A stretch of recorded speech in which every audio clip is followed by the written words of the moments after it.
The Steelers may want one for the thumb in '81, but which thumb do they mean?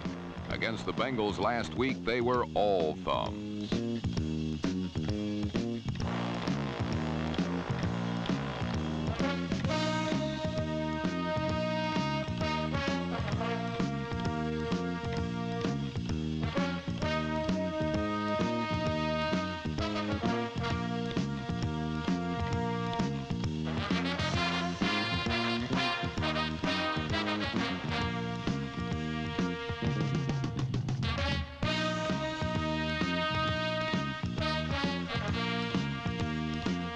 While Pittsburgh was turning thumbs down at flawless execution, Ken Anderson and Pete Johnson, number 46, gave it the high sign. But Terry Bradshaw and Jim Smith, number 86, eventually recalled the Steelers of song and fable. The Steelers may give up the football, but they never give up. Still, Cincinnati held on to a 17-16 win, breaking a string of 18 consecutive Steeler home victories. The Houston Oilers maintain that they are the equals of Pittsburgh, and when it comes to turning over the football, their point is well taken. Chiefs linebacker Gary Spanny, number 59, made Ken Stabler's 14th interception of 1980 a costly one. Steve Fuller's touchdown pass to Henry Marshall, number 89, put the Oilers in deeper trouble.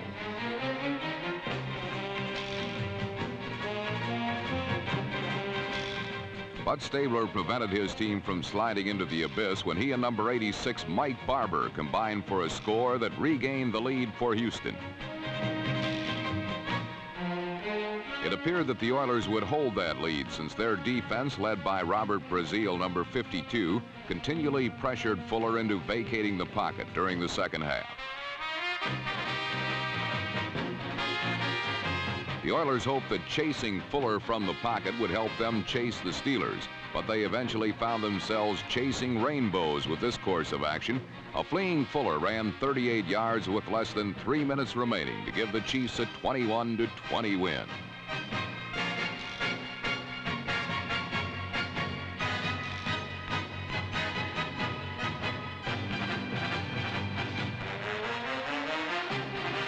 Now 3-3, the Oilers' much ballyhooed Super Bowl Express appears to have stalled dead in its tracks. The New York Jets have been heading south all season, so Atlanta seemed an appropriate stop.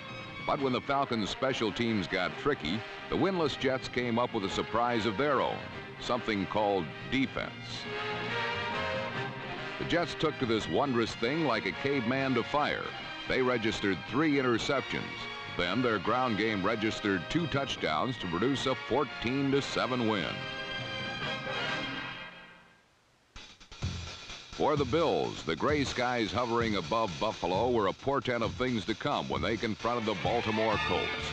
At first, it appeared that the Bills' defense would continue the opportunistic ways that made it the top ranked in the NFL going into this contest.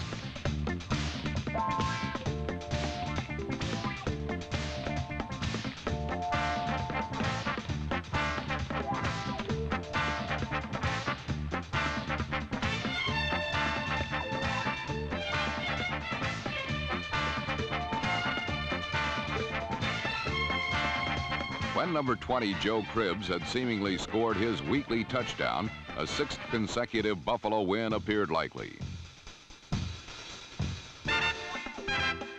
But a penalty negated the score, and after that, the AFC's touchdown leader saw his day grow progressively worse.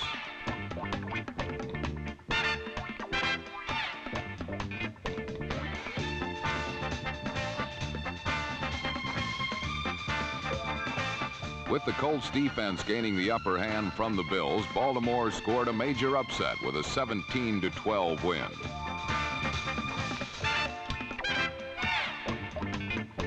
Burt Jones ignited the Colts offense with a touchdown pass to Mike Siani, number 45.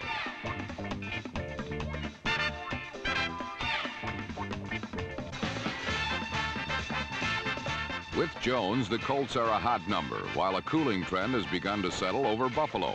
But blowing hot and cold seems to be the rule of thumb for the NFL's membership in 1980.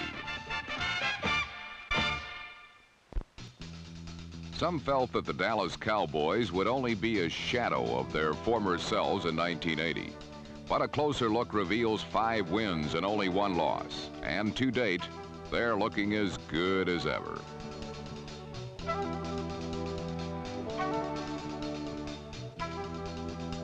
The Philadelphia Eagles, on the other hand, are playing better than anyone ever imagined. Head coach Dick Vermeil has fielded a solid contender that is also 5-1. And when the Eagles meet the Cowboys in Philadelphia this Sunday, it promises to be an unpredictable, scrambling affair.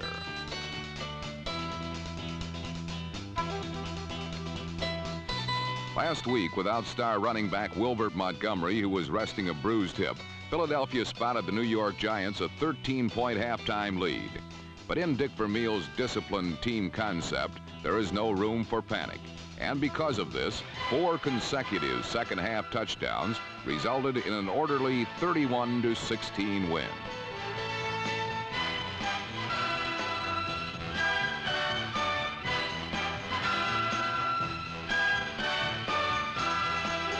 Runners like number 35, Perry Harrington, fared well against the Giants. But the question is, how will they, or even Montgomery, do against the doomsday defense?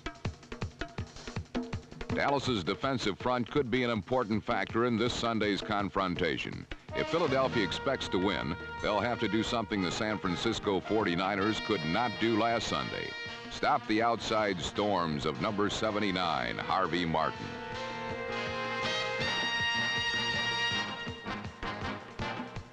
Martin's strength is his outside charge, and it helped the Cowboys collect 10 turnovers against the 49ers last Sunday.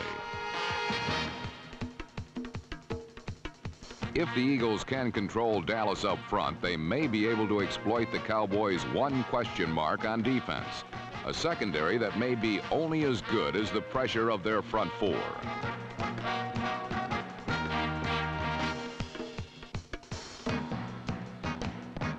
But while the Eagles will be looking for ways to burn Dallas deep, they must also find ways to defense a Cowboy running attack that can be explosive. Quarterback Danny White can send runners either inside or out, right or left, as in this instance where blocks by Pat Donovan and Herbert Scott clear a path up the middle for fullback Ron Springs, number 20.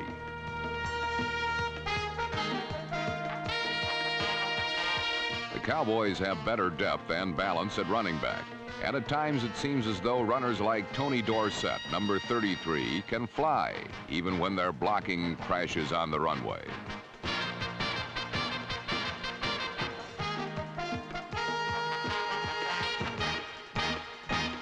But yards and touchdowns do not come cheap against the Eagles' defense.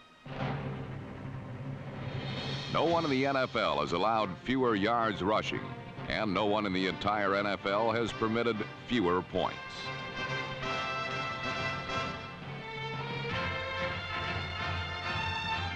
When they have to, these Eagles can also destroy a pass pocket, a must on Sunday if they are to beat Dallas.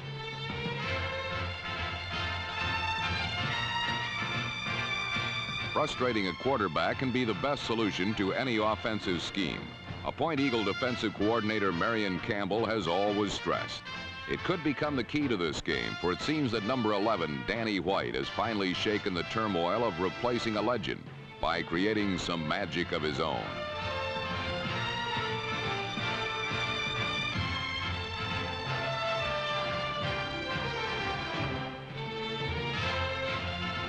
Only the Los Angeles Rams have protected their quarterback better in the NFC, and Danny White has used this time to become the NFL's best passer after 6 weeks.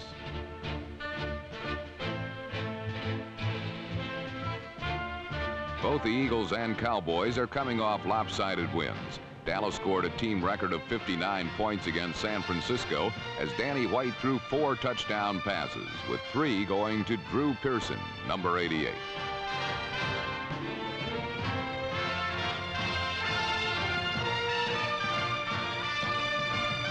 Both clubs appear to be at the top of their games, and in what will be the season's first important matchup between divisional contenders, the computer-cooled Dallas Cowboys will face the emotional Philadelphia Eagles, with first place at stake in the NFC East.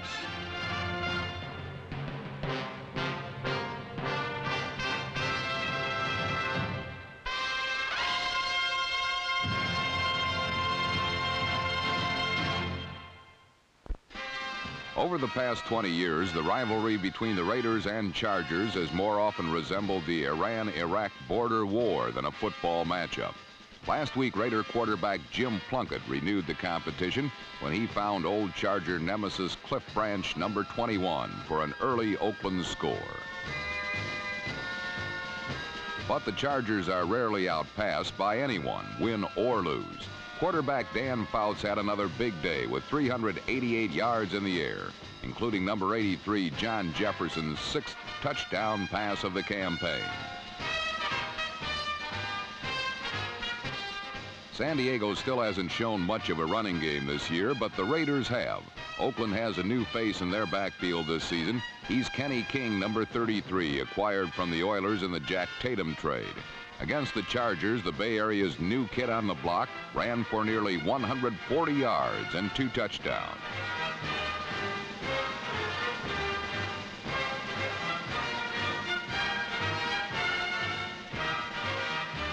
In hopes of beefing up their running game, the Chargers went out and got Chuck Muncie from New Orleans a few weeks ago. Muncie, number 46, was supposed to supply ground power and kick return help. Last week, all he gave San Diego was an Excedrin headache.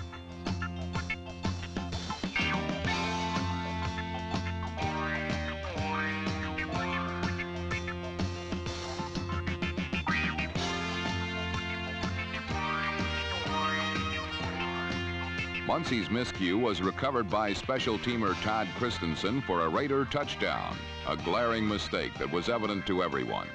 But sometimes it's the unnoticed things that can change the complexion of a football game. In the fourth quarter, with the game tied at 24, San Diego linebacker Woodrow Lowe reads the Raider play to be one of Oakland's bread and butter strategies. An inside run with fullback Mark Van Egan blocking for Kenny King. As Lowe moves over to fill the gap, King sees Lowe step to the inside and slides to the outside. The result, an 89-yard run, the longest in Raider history, and a 38-24 victory.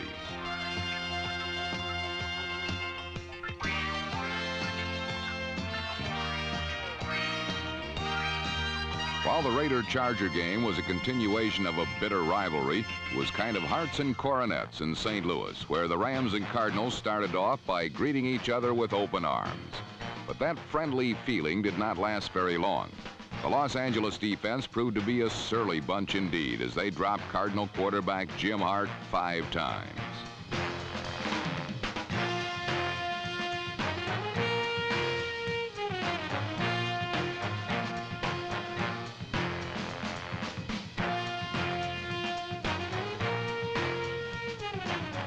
The Los Angeles defenders also set the table for some Rams scoring with an alert interception from linebacker Jack Reynolds, number 64.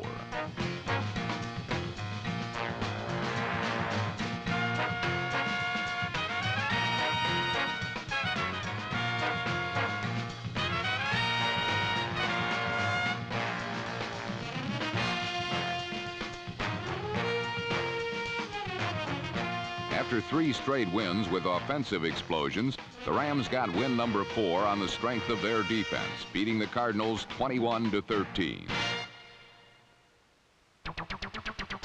Defense was also king in Foxborough, where the Dolphin offense ran into a buzzsaw known as the New England Patriots.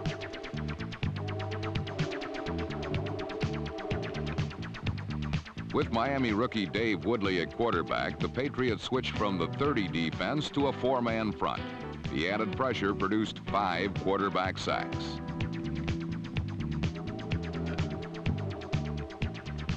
The Dolphins managed only 88 yards in total offense, while the Patriots and Steve Grogan scored when the opportunities were there.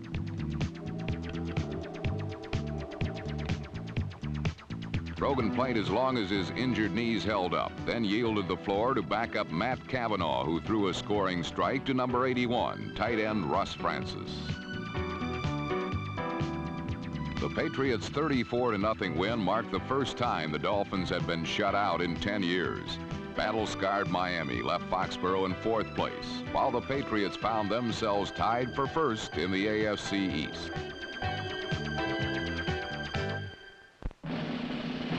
The Pacific American Seahawk is undeniably one of nature's most graceful and majestic creatures.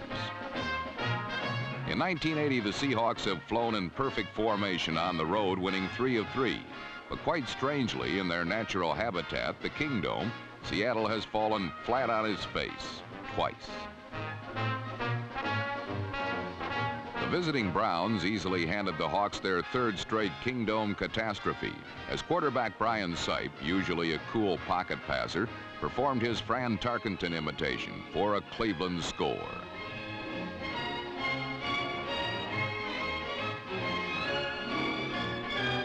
Reserve receiver Keith Wright provided the Browns with a lead they never relinquished, due largely to the bold advances of number 43 Mike Pruitt, who shredded Seattle's improved defense for 116 yards. Seahawk quarterback Jim Zorn completed 15 in a row at one point, but not once could he guide his team to a touchdown.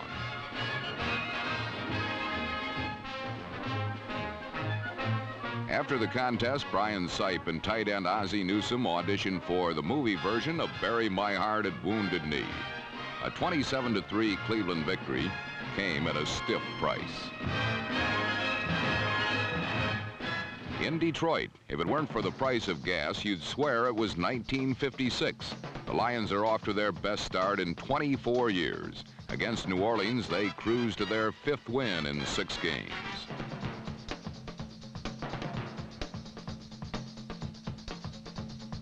Fleet Freddie Scott cruised 48 yards to break open a 3-3 halftime tie. And sensational Billy Sims, number 20, added a pair of second-half touchdowns for the surging Lions' 24-13 victory.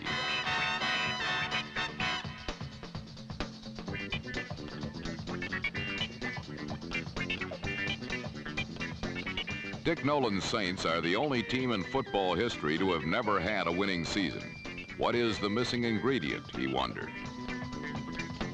Meanwhile, up north in Minnesota, rumor has it that Viking head coach Bud Grant has discovered a unique ingredient in a certain brand of rare sardines. Players eat the little fish and victory is in the can. Actually, Grant's winning formula is quite simple. Tough defense always puts the opposition in your back pocket. What he didn't count on was the Bear defense and number 59 linebacker Gary Campbell, who single-handedly leveled a pair of lead blockers, enabling his fellow defenders to stifle any Viking hopes for the big play.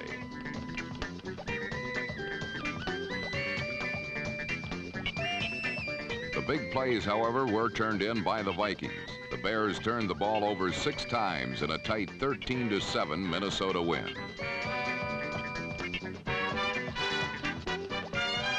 The Vikings' victory kept them within 2 games of the Lions, while 2 other divisional rivals, the Packers and Bucks, were battling each other in Tampa. Once again, scores would be few and painfully achieved in yet another defensive battle.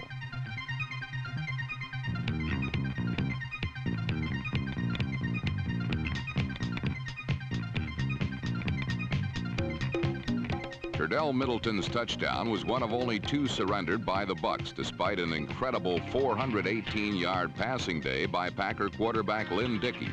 But once more, Tampa's vaunted defense made tight end Paul Kaufman, number 82, pay dearly for the score.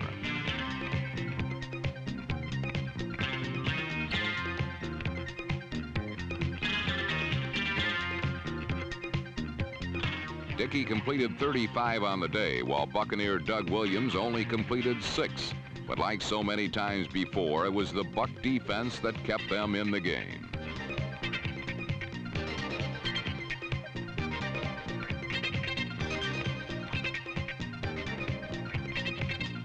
Linebacker Richard Wood raced 55 yards with Dickey's only mistake. And after a Williams keeper, the game was deadlocked at 14 after regulation. Last week, the offense set the tone around the league, and this week it was the defense that determined winner and loser. In this game, there would be neither, as kicker Tom Burney, who replaced recently cut Chester Markle, failed twice to bring victory for the Pack. Like a true professional, however, Mr. Burney remained completely unaffected by it all, eagerly anticipating 10 more weeks of this marvelous character builder known as professional football.